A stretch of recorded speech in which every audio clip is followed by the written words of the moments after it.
Hello everyone, welcome back हमारे channel पर। इसमें हम लोग हमारा जो सीरीज चल रहा है उसमें हम लोग डिस्कस कर रहे हैं हमारा सिविल सर्विसेज का जो मेन एग्जामिनेशन होता है उसमें हमने जो ऑप्शनल पेपर सेलेक्ट किया हुआ है हिंदी लिटरेचर।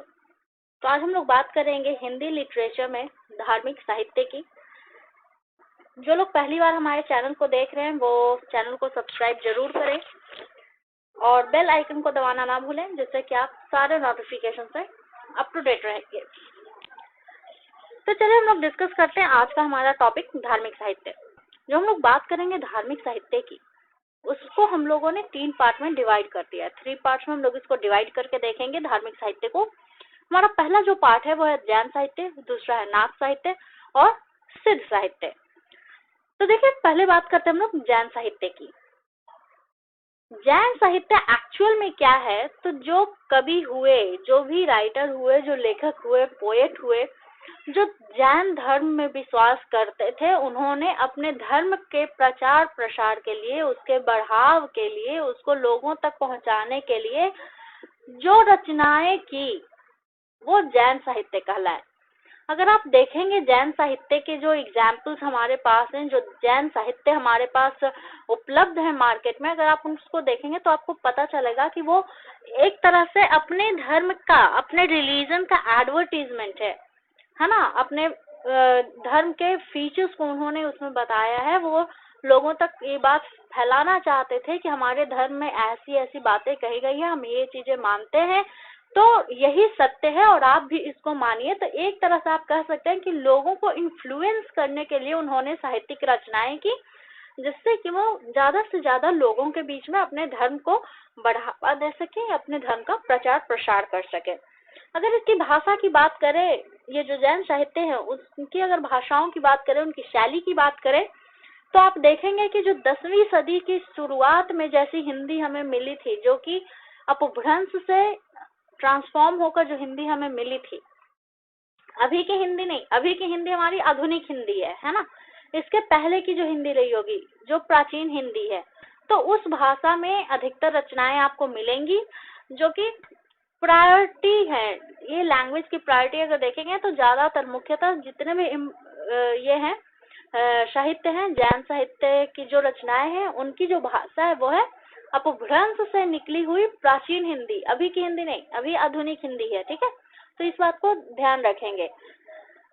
दूसरी बात अगर देखेंगे कि इन साहित्य की, जैन साहित्य का महत्व कैसा है, इसकी इम्पोर्टेंस क्या रही है, तो जैन साहित्य का जो इम्पोर्टेंस रहा है, उनका जो फोकस रहा है, कहते हैं ना कि उसका जो एजेंडा रहा है वो है जैन धर्म का प्रतिपादन। प्रतिपादन मतलब क्या होता है?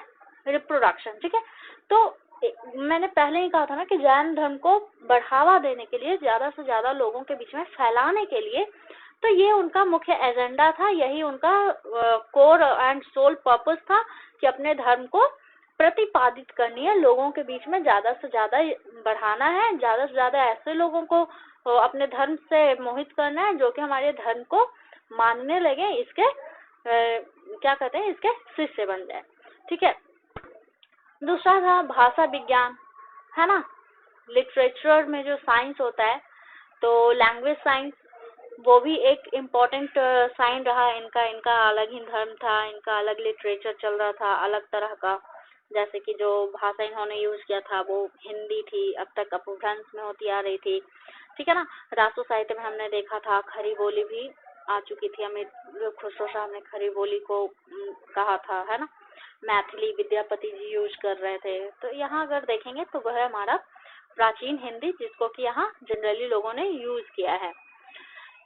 अधिकतर जो साहित्य हैं, जो जैन साहित्य हैं, उसमें किस तरह की रचनाएं हैं? उसमें दोहा है, चौपाई है।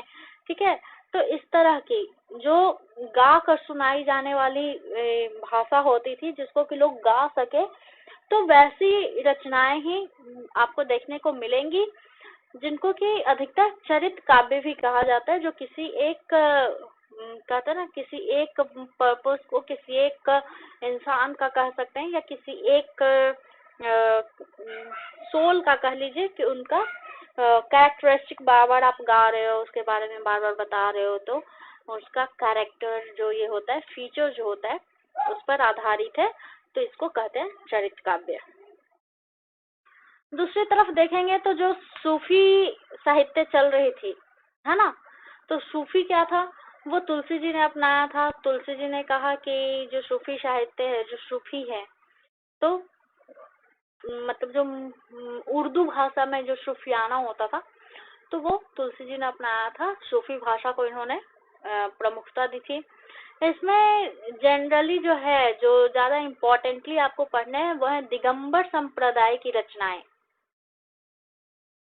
ठीक है, दिगंबर संप्रदाय की रचनाएं।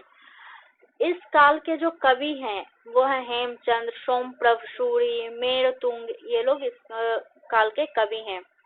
ठीक है, हेमचंद्र जो है, तो हेमचंद्र साहब की जब बात करेंगे तो वह गुजरात के सोलंकी राजा सिद्धराज जयसिंह और कुमारपाल के दरबारी कवि, और इन्होंने बहुत सारी रचनाएं की हैं, जो कि दरबारी कवि होने के कारण से इन्होंने उनके गुणगान में की हैं।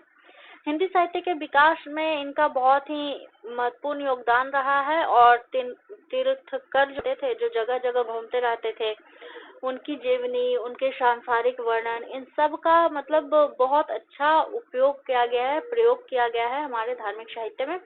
तो पुराण और जातक जो है, ठीक है ना, जो कहते हैं ना कि हमारे पुराण हैं या फिर जातक रचनाएं हैं, तो उनमें आपको जनरली यही देखने को मिलेंगी। इसमें सांसारिक वर्णन है, तीर्थंकरों की जीवनियां हैं, ईश्वर जिनको हम लोग कह देते हैं कि जो धर्म गुरु हैं, जो तीर्थंकर हैं, उनकी जीवनी है, उनका जो लाइफ पर्पस रहा है, उनका जो लाइफ चल रहा है, उसको जानना और पढ़ने के लिए वो हमारे पास लिखित में अवेलेबल है।